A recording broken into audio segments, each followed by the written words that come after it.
Welcome back to our show Bigg Boss review 75. Yes. எதுக்கு அவர் இப்படி அடிச்சாரு அப்படின்னா அவர் மோதிரம் போட்டிருக்காரு, அது உலகத்துக்கு காட்டுறாரு. கிளாசிக்கல் பிக் பாஸ்ல இருக்க நேயர்கள் மாதிரி நமக்கும் நல்லதா நடக்கணும் அப்படின்னு ஒரு ஆனந்தம் தான். ஓகே, நம்ம ஒரு செலிப்ரேட் பண்ணிடுவோம். பிக் பாஸ் 75th டே. உள்ள இருக்க கண்டஸ்டன்ட்ஸ்க்கு ஒரு அப்ளாஸ் கொடுத்துருவோம். ஆமா, ஏன்னா இந்த எங்களுக்கு ஒரு சீசன் அப்ளாஸ் 50க்கு போகுமானே எல்லாம் டவுட் இருந்தாங்க, எங்க பாதியில நிப்பாட்டிடுவாங்களோங்கிற மாதிரிலாம். ஸோ 75 கிராஸ் பண்ணது இட்ஸ் டூ குட். எஸ், இன்னொன்று என்னன்னா, நாங்கள் வந்து தொடர்ச்சியா வீடியோ பண்ணியிருக்கோம் 75 டேஸ்க்கும். அங்கங்க ஒரு சில நாள் வந்து கொஞ்சம் மிஸ் ஆயிருக்கும் சில டெக்னிக்கல் இஷ்யூனால. எங்க மேல தப்பு கிடையாது. மற்றபடி எல்லாம் 75 டேஸும் நாங்கள் வீடியோ பண்ணியிருப்போம். ஸோ எங்களுக்கும் இது ஒரு பெரிய எக்ஸ்பீரியன்ஸ் தான். ஸோ ஆமா, ஸோ வந்து நேத்து எபிசோட் பத்தி நம்ம வந்துடலாம்.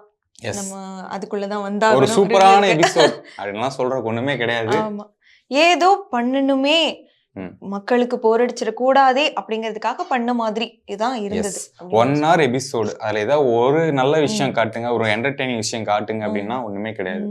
சும்மா ஏதோ ஒண்ணு அந்த 1 hour ஃபுட்டேஜ் போட்டு ஆகணும்ட்டு நசுக்கி புளிஞ்சு போட்டிருக்கானுங்க, ஒண்ணுமே இல்ல.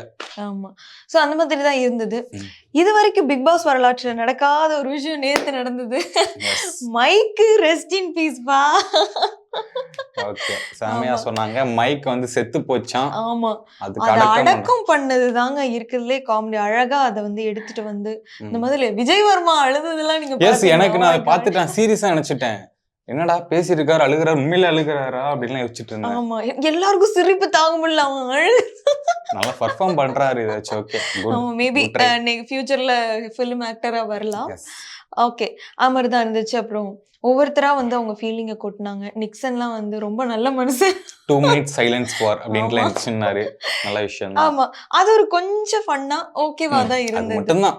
மத்தபடி நீங்க 40 நிமிஷம் தடவை என்ன பார்த்தாலும் இல்லாம தான் இருந்தது. ஆமா, சோ அந்த ரெஸ்ட் இன் பீஸ் அதெல்லாம் முடியவும் சூப்பரா ஒரு குட்டி செலிப்ரேஷன் ஒண்ணு பண்ணாங்க. நம்ம வந்து 75 டேஸ்க்குள்ள கால் எடுத்து வைக்கிறோம் அப்படின்னு. சோ இதுல ஒரு நல்ல விஷயம் நடந்துச்சு, அது சொல்லுங்க. எஸ், ஒரு சூப்பரான விஷயம் உள்ள இல்ல வெளியே நடந்துச்சு. #75 days of பிரதீப். அதாவது இது வரைக்கும் ஒரு பிக் பாஸ்க்குள்ள இல்லாத ஒரு ஆளு, ரெட் கார்டு வாங்கிட்டு போன ஒரு ஆளு 75 டேவ்ல வந்து பிரதீப் அப்படிங்கிற ஒரு பேரை வந்து வச்சிருக்காங்க, மென்ஷன் பண்ணி. அது பெருசா போய்கிட்டு இருக்கு. இந்த பிரதீப்னு வந்தா ஒருவேளை அந்த பிரதீப் ரங்கநாதனுக்கு ஏதோ ஒன்று போட்டுட்டு இருக்காங்களான்னு நினைச்சேன். நானும் அப்படிதான் நினைச்சேன். உள்ள போய் பார்த்தா நம்ம பிக் பாஸ் பிரதீப். ஸோ இது பெரிய ஒரு அச்சீவ்மெண்ட் தான். ஏன்னா பிக் பாஸ்குள்ள இல்லாட்டியும் அவங்க பேரை வந்து 100 நாள் வரைக்கும் சொல்லுவாங்க போல. ஐ திங்க் அவர் போனது ரொம்ப நல்லதும் எனக்கு தோணுது. ஏன்னா அவர் போகலன்னா இவ்வளவு பெரிய புகழ் அவருக்கு கிடைச்சிருக்குமான்னு எனக்கு தெரியல. அவருக்கு போனதுக்கு அப்புறம் தான் அவருக்கு இன்னும் வெறியா ஃபேன்ஸ் நிறைய பேர் வந்தாங்கிற மாதிரி எனக்கு ஒரு மைண்ட் தாட். லைஃப் அந்த கோ வித் ஃப்ளோன்னு ஒன்று சொல்லுவாங்க, அது வந்து செமையா அமைஞ்சது பிரதீப்புக்கு மட்டும்தான். அடுத்த ஆக்டரா வரலாம், டைரக்டரா வரலாம், என்னன்னா வரலாம். ஆனா அந்த ஃபேன் பேஸை வந்து நல்லா தக்க வச்சுக்கணும். நீங்க பிக் பாஸ் வரலாற்றிலே பார்க்கும்போது மோஸ்ட் ஃபேன் பேஸ் உள்ள பர்சன்ஸ் யாரு? நான் பக்கம் ஆரியாக்கு அதிக ஃபேன்ஸ். ஓவியா தான் ஃபர்ஸ்ட். ஓவியா ஆர்மினே கிரியேட். ஆரியா அவர் பேரு ஆரியா தான். ஆரி. ஆமா, ஆரிக்கும் ஓவியாக்கும் வந்து அதிக ஃபேன், செம்ம ஃபேன்ஸ். ஏன்னா அவங்க வந்து பாசிட்டிவா இருந்தாங்க, அந்த ஹீரோயிக் ரேஞ்சில இருந்தாங்க. ஆனா பிரதீப் வந்து அப்படியே வேற ஒரு ஸ்ட்ராட்டஜியா. ஆக்சுவலி எப்படின்னா இவரை நம்ம எப்படி எடுத்துக்கலாம்னா சேதுபதி எப்படி ஹீரோவாவும் நம்ம ஏத்துக்குவோம், அவரை வில்லனாவும் அவரை நம்ம ஏத்துக்குவோம். அந்த 2 ஜானர்ல வந்து அந்த மாதிரியே தான் இவரு கொஞ்சம் நல்ல பேலன்ஸ் பண்ணாரு. சூப்பரா அதுலதான் நம்ம எடுத்துட்டோம். பேலன்ஸ் பண்ணி இந்த கிரே ஷேட் செமையா காமிச்சாரு. ஆனா இவருக்கு செம fan base. After Oviya and Aariya நம்ம பிரதீப். ஆமா, இவங்களுக்கு அப்புறம் வந்து பிரதீப்க்கு வந்து இவ்வளவு பெரிய ஃபேன் பேஸ் அவங்களுக்கு கிடைச்சது வந்து ரொம்ப பெரிய விஷயம் தான். ஓகே, இது மூலம் அவங்களுக்கு ஃபியூச்சர்ல அவர் டைரக்டர் தான் ஆகணுங்கிறது அவரோட இன்ட்ரெஸ்ட். அது ஆனா நல்லா இருக்கும். எல்லாரும் ஒரு அந்த குறிக்கோளுக்கு தானே வராங்க. கண்டிப்பா அந்த குறிக்கோள் 100 நாள் இருந்தாதான் நிறைவேறும்னு இல்ல, இல்லாமலே நிறைவேறுது. எஸ், அந்த ஒரு இது இருக்கு, பழமொழி இருக்கு பாத்தீங்களா, ஒருத்தன் உள்ள வந்து ஜெயிக்கிறானா தோக்கணும் விளையாண்டாண்டா அத சொல்லுவாங்க. அந்த பேரு தான், அதுக்குதான் அது ஒரு எக்ஸாம்பிளே பிரதீப் தான். உள்ள வந்தாரு, செமையா விளையாண்டாரு, ஒரு 20 நாள் இருந்திருப்பாரு. சூப்பரான கேம். அதே மாதிரி இன்னொரு லெசனும் கூட, என்னதான் ஒரு மனுஷன் சூப்பரா விளையாண்டீங்கன்னா ஓகே, ஆனா அது ரொம்ப தலைக்கு எடுத்துக்க கூடாதுங்கிறதுக்கும் பிரதீப் ஒரு உதாரணமா. கண்டிப்பா 2 அந்த எக்ஸ்ட்ரீம் தான். கொஞ்சம் தன்னடக்கமும் தேவை, ஆமா. அந்த தன்னடக்கம்ங்கிறது இல்ல அப்படின்னா, லைஃப்ல இந்த மாதிரி கஷ்டமும் நீங்க ஃபேஸ் பண்ண வேண்டியது இருக்கும். அது இவ்ளோ ஃபேன் பேஸ் வச்ச ஒரு ஆளுக்கு வந்து வருது. அப்படிங்கும்போது நீங்க அத வந்து ஆமா, வெளிய இருக்க டைரக்டர்ஸே வந்து பெரிய ஹீரோ வச்சு படம் எடுத்துட்டு அடுத்த படம் ஒண்ணுமே இல்லாம போறாங்க. போயிருக்கு. பெரிய ஆக்ட்ரஸா வராங்க, அடுத்த படம் ஒண்ணும் இல்லாம போறாங்க. சோ இது எல்லாத்துக்கும் நடக்கிறது தான். பிரதீப் அத கொஞ்சம் ஃபாலோ பண்ணியிருந்தாருன்னா டைட்டில் இன்னுமே வின்னர் ஆக நல்லா நிறைய இருக்கும். வாய்ப்புகள் ஆமா. இருந்திருக்கும். டஃப் கொடுத்திருப்பாரு. ம். எவனே ஆட விட்டுருக்க மாட்டாரு. கண்டிப்பா. அத ஆட விட்டுருக்க மாட்டாரு. அதான் கேம். அத ஆடட்டும். ஆனா நான் தான் ரெஜிஸ்டர் பண்ணும்போது தான் அது வந்து எல்லாருக்கும் ஒரு மாரி காண்டாகுது. அவ்வளவுதான். மத்தபடிக்கு வேற இல்ல. ஓகே. அந்த 75th செலிப்ரேஷன் அப்படின்னு பார்க்கும்போ எல்லாரும் வந்து இண்டிவிஜுவலா நாங்க வந்து என்ன இந்த டேல 75 டேல நாங்க என்ன ஃபீல் பண்ணோம் which is the best moment அப்படிங்கிற மாதிரி ஒரு இது பண்ணியிருந்தாங்க. ஸோ அதுல வந்து நிறைய பேர் எமோஷனலாலாம் பேசினாங்க.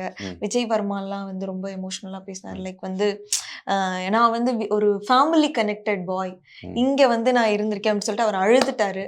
அந்த மாதிரி விஷயங்கள்லாம் நடந்தது. அதுக்கப்புறம் விச்சு மம்மி பாய்சன் மம்மி கொஞ்சம் ஸ்கிப் பண்ணி விட்டேன். ஸோ அவனால அவங்க பேசுவாங்க, இல்லாட்டி பேசுவாங்க, நான் கேட்பேன், அதெல்லாம் வழக்கம். ஓகே. விச்சுமா வந்து இந்த மாதிரி நான் வந்து ஒரு நல்ல ஒரு பிலீவ் பண்ற ஒரு பர்சன், நான் யாரையா இருந்தாலும் நம்பிக்கையா இருப்பேன், நம்பிக்கைக்குரிய ஒரு கேர்ளா தான் விமனா இருப்பேன் அப்படின்னு. ஃபர்ஸ்ட் டைம் வந்து என்ன அர்ச்சனா வந்து நான் ஒரு என் மேல நம்பிக்கை எல்லாம் வரல, நாங்க எனக்கு ரொம்ப கஷ்டமா இருந்தது அப்படிங்கிற மாதிரி அவங்களோட விஷயங்கள்லாம் பகிர்ந்துட்டாங்க. அதுல பூர்ணிமா அவங்க வந்து எது பகிர்ந்துருப்பாங்கன்னு நினைக்கிறீங்க அந்த டேல 75 டே? சொல்லுங்க. ஃப்ரெண்ட்ஷிப் தான். ஃப்ரெண்ட்ஷிப். மாயா அவங்களோட ஃப்ரெண்ட்ஷிப். ஆமா. சோ அவங்க ஃப்ரெண்ட்ஷிப்ப வந்து நாங்க 75 டே வந்து சூப்பரா கோ த்ரூ பண்ணி எடுத்துட்டு போயிருக்கோம் அப்படின்னு பேசியிருப்பாங்க. மாயா வந்து ஒரு ட்விஸ்ட் மாதிரி பேசுவாங்க. நமக்கு ப்ரோமோல காட்டும்போ வந்து நிக்சன் நீயும் ஐஷுவும் வந்து எனக்கு ஒரு சீக்ரெட் சொன்னீங்க, ஏங்க அதை ஏங்க இங்க சொல்றீங்க அப்படிங்கிற மாதிரி ப்ரோமோல போட்டாங்க. ஓகே, அங்க ஃபைட் வரும்னு நினைச்சா அது ஃபைட் கிடையாது. ஐஷு அவங்க கிட்ட என்ன சொன்னாங்க அப்படிங்கறத வந்து அவங்க கேஷுவலா சொல்லியிருப்பாங்க. ஒரு டைமிங்ல நான் விளையாடுற பிளேயர் வந்து எல்லாருமே வந்து ரொம்ப அக்ரெசிவா பார்த்துட்டு எனக்கு கல் எல்லாம் கூட நீங்க அதிகமா எல்லாரும் கொடுத்தீங்க, ஆனா இவங்க 2 பேர் மட்டும் அண்ட் பூர்ணிமா நீங்க 3 பேர் மட்டும் எனக்கு வந்து என்னோட கேம் வந்து புரிஞ்சுக்கிட்டீங்க, எனக்கு அதுதான் பெஸ்ட் மூமெண்ட் அப்படிங்கிற மாதிரி சொல்லியிருந்தாங்க. சூப்பர், சிறப்பு. ஓகே, இந்த வீக் உடைய ரிவ்யூ என்ன அப்படின்னு பார்த்தோம்னா ஒரு டான்ஸ் மாரத்தான் வச்சிருந்தாங்க.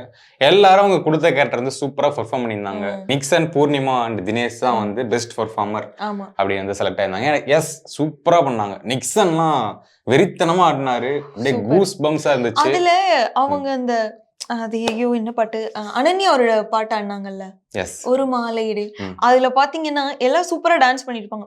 ஃபைனலா வந்து விஜய் வர்மாவும் நிக்சனும் ஆடுவாங்க. எப்படின்னா இப்படி இப்படி இப்படி அது செம்மையா பண்ணிருப்பாங்க. சூப்பரான ஸ்கோரிங், சூப்பரா இருந்துச்சு. அந்த வீக்கே பார்க்க கொஞ்சம் கலர்ஃபுல்லா, கொஞ்சம் என்டர்டெய்னிங்கா இருந்துச்சு. நீங்க சொன்ன மாதிரியே நாங்களும் கொஞ்சம் என்டர்டெயின் ஆனோம். நேத்து எபிசோட போன தடவை வந்து கூட Bigg Boss sorry Kamal sir வந்து ஒரு கோவத்துல பேசினாரு. இந்த தடவை அவர் ஜாலியா பேசுவாரு. சூப்பர் என்டர்டெய்னிங்கா இருந்துச்சு பெர்ஃபார்மன்ஸ், எல்லாருமே சூப்பரா பண்ணீங்க அப்படின்னு கண்டிப்பா சொல்லுவாரு. எனக்கு என்னன்னா அர்ச்சனாக்கு கொடுத்த கேரக்டர் வந்து செம்மையா பண்ணாங்க, வேற லெவல். ஃபர்ஸ்ட் உட்கார்ந்து அழுத அர்ச்சனா பேசப்பட்டாங்க, செம்மையா வெளியே வந்தாங்க. ஃப்ரைடே வரைக்கும் பார்க்கும்போது என்னடா அர்ச்சனா இப்படி பெர்ஃபார்ம் பண்றாங்க, ஏற்கனவே அவங்க ஒரு வில்லி, சோ வில்லி ரோலுங்கிறதுனால அப்படியே கேக் வாக் மாதிரி அவங்களுக்கு ஆயிடுச்சு. ஏற்கனவே வில்லினா அவங்க வில்லி ரோல் பண்ணிருக்காங்க, வெளியே வந்து வில்லி ரோல் பண்ணிருக்காங்க, அது மென்ஷன் பண்ணிடுங்க. ஃபேன்ஸ் வந்து கொஞ்சம் டென்ஷன் ஆவாங்க. ஓகே, சோ அந்த மாதிரி அவங்க வேற லெவல்.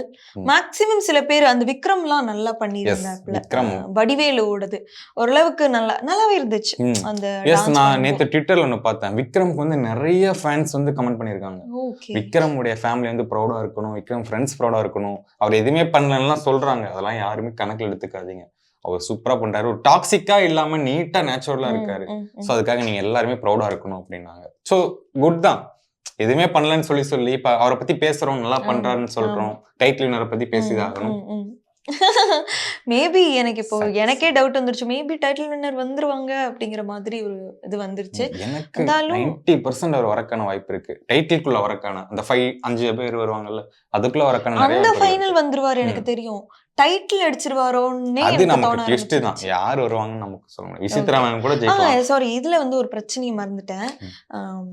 ரவீனா வந்து அர்ச்சனா வந்து ஒரு கமெண்ட் பண்ணுவாங்க, நீங்க வந்து சத்தமா பேசாதீங்க, என் காதலிக்குது அப்படின்னு. பட் வந்து அவங்க சிரிக்கிறத பார்த்து இங்க உலகமே கடுப்பாகிட்டு இருக்கு. அது அவங்களுக்கு தெரியவே இல்லை ரவீனாக்கு. ரவீனா அந்த குக் வித் கோமாளில சிரிக்கும் போது கியூட்டா இருந்துச்சு. அப்பவே ஒரு கம்ப்ளைண்ட் இங்க வந்துச்சு. போய் சிரிங்க, நாள் ஃபுல்லா சிரிச்சுக்கிட்டு இருந்தா அந்த அது வந்து விச்சுமாவே சொல்லிட்டாங்க, உனக்கு வந்து கொஞ்சமாவது ஒருத்தவங்க வெளியில போறாங்க அப்ப உட்காந்து கேக்க பக்கன்னு சிரிக்க கூடாது அப்படின்னு அவங்க சொல்லிட்டாங்க. ஏன்னா அவங்க வெளியில போறாங்க, அவங்க எவ்வளவு ஃபீலிங்ல இருப்பாங்க. நீ அந்த நேரம் வந்து அது என்னன்னே தெரியல, அது ஒரு அன்மெச்சூர்ட் பிஹேவியர். அது திருப்பி திருப்பி அவங்க பண்ணிட்டு இவங்களே பண்றதே ஃபர்ஸ்ட் தப்பா, அதை அவங்க வந்து ரியலைஸ் பண்ணல. அர்ச்சனா கத்துறது அவங்களுக்கு இதா இருக்கு அப்படின்றாங்க. யாரா அர்ச்சனா பத்தி பேசுனீங்க, நம்ம அர்ச்சனா வந்துருவாங்க பாருங்க. கேரக்டர் கேட்ட மாட்டே இருக்காங்க. விச்சுமான்னா விச்சு மாமி என்ன சொன்னாங்க தெரியுமா அப்படி வராங்க. அர்ச்சனா அர்ச்சனா அந்த அளவுக்கு ஒரு இன்ஃப்ளூயன்ஸ், பிக் பாஸ் தாக்கம், வெறித்தனமான ஃபேன் கேலா இருக்காங்க நம்ம ஐஸ்வர்யா. குட்டி அர்ச்சனா, நான் இன்னி இருந்த டைட்டில் தரேன், குட்டி அர்ச்சனா அப்படின்னு போட்டுருங்க. ஐயோ, அடுத்த வாரமே அவங்க வெறியாவாங்க, உடனே அர்ச்சனா வச்சு எனக்கு அடுத்த வாரம் வந்துட்டு அர்ச்சனா பண்றது சரியில்லை அப்படின்னு பேசுறேன். கேரக்டருக்கு ஏத்த மாதிரி தானே பேச முடியும். எஸ், சரி, ஓகே. சோ இதுதான் நடந்தது. ஓவராலா ஓகே, ஏதோ பார்க்கலாம் அப்படிங்கிற மாதிரி ஒரு எபிசோட். எவ்வளவு பாயிண்ட் கொடுக்குறீங்க? கொடுங்க. மொக்க எபிசோடுங்க. நேத்து வந்து 5க்கு வந்து 2.5 தான் கொடுக்குறோம். ஆனா அந்த வீக்குக்கு வந்து 5க்கு வந்து 5/5 கொடுக்கலாம். அந்த அளவுக்கு ஒரு எஸ். இந்த கடந்த வாரங்கள் எல்லாத்தையும் காட்டிலும் இது சூப்பரான வாரம். ஏன்னா நிறைய வன்மங்கள் கக்காம, நிறைய சண்டைகள் போடாம, என்டர்டெய்னிங்கா எல்லாருமே ப்ரூவ் பண்ணிக்க நினைச்சாங்க. நான் இதுல பார்த்தது பூர்ணிமா செம்மையா பண்ணாங்க. பூர்ணிமா செம்மையா பண்ணாங்க. இவங்கெல்லாம் இப்ப கூட ரிப்பீட்டடா அந்த வீடியோ பார்த்தா, மாயா வீடியோ பார்த்தா அவ்வளவு சிரிப்பு வருது.